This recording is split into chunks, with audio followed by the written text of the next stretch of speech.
Dear viewers, আসসালামু আলাইকুম। আশা করি সবাই ভালো আছেন। তো আজকে যে জিনিসটি শেয়ার করব সেটি হচ্ছে আমরা উইন্ডোজ 10 কিভাবে অ্যাক্টিভ করব থার্ড পার্টি একটা সফটওয়্যারের মাধ্যমে। নর্মালি আমাদের ক্র্যাক উইন্ডোজগুলো ইউজ করতে গেলে অনেক প্রবলেম হয়। কিছুদিন পর পর অ্যাক্টিভেশন কি যায় এবং অ্যাক্টিভ চলে যায়। তো এই মুহূর্তে দেখতে পারতেছেন যে আমার যে উইন্ডোজটি আছে এটি অ্যাক্টিভ করেনি। ঠিক আছে, অ্যাক্টিভ উইন্ডোজ চাচ্ছে এখানে। উইন্ডোজটি অ্যাক্টিভ করতে হবে। তো সেজন্যে আমরা একটা থার্ড পার্টি সফটওয়্যার ইউজ করব। সেই সফটওয়্যারটি ইউজ করার জন্য প্রথমে আমরা উইন্ডোজ ডিফেন্ডারটি অবশ্যই অফ করে নিতে হবে।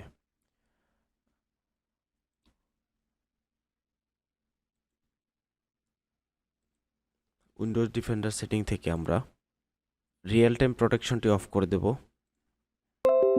তারপর আমাদের যে সফটওয়্যারটি আছে সেই সফটওয়্যারটি অন করব। কেএমএস পিকো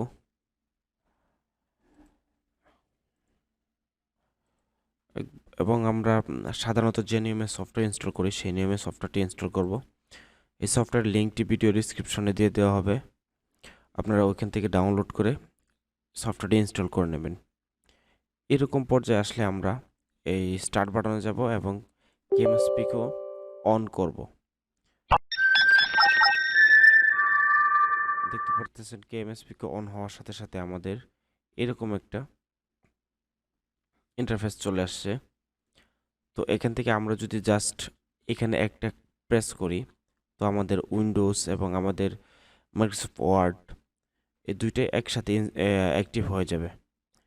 তো উইন্ডোজ এবং মাইক্রোসফট অফিস অ্যাপ্লিকেশন যদি ইউজ করেন তো এখান থেকে এক ক্লিকেই উইন্ডোজ এবং মাইক্রোসফট অফিস অ্যাপ্লিকেশনের যে সফটওয়্যারটি আছে সে দুইটি সফটওয়্যার একসাথে আপনারা অ্যাক্টিভ করে নিতে পারতেছেন। তো আমরা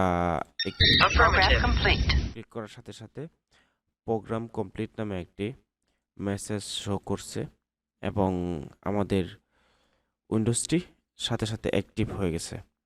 এবার যদি আমরা প্রপার্টিস চেক করি, দেখেন আমার উইন্ডোজটি অ্যাক্টিভ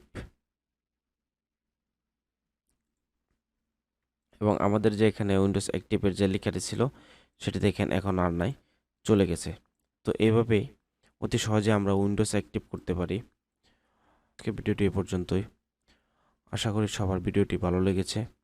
যদি ভিডিওটি ভালো লাগে তাহলে অবশ্যই লাইক, কমেন্ট এবং সাবস্ক্রাইব করবেন এবং আমাদের চ্যানেলের যে বেল আইকনটি আছে এটি অবশ্যই ক্লিক দিয়ে রাখবেন নতুন ভিডিও সবার আগে পাওয়ার জন্য।